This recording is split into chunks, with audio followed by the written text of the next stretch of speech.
পুহ মাহত ভুল খালে কি হয়? মানুহবোৰ সোনকালে মই পুহ মাহত ভুল খালে কি হয়? বেছিদিন জীয়াই ৰখাটো অসম্ভৱ। বেছিদিন জীয়াই নাথাকে। আলু আৰু এটা দিব লাগিছিলে নি?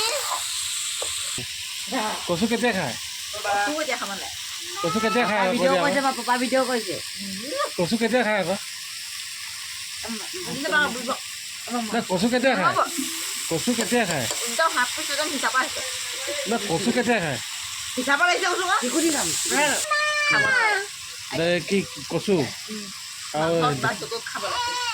কচু চুকত খাব নালাগে। পানীত খালে মানে অলপ খাব পাৰিলে চুকত খাব এই মানুহে যে কয় যে কচু ওলাওতে খাব লাগে সোমাওতে খাব লাগে, লাগে। পুহ মাহত খাব নালাগে। কচু খাব নাপায় মানে বনৰীয়া তালি কচু কথা কৈছে। চব উৰহি কচু। ঠিক আছে। হেৰি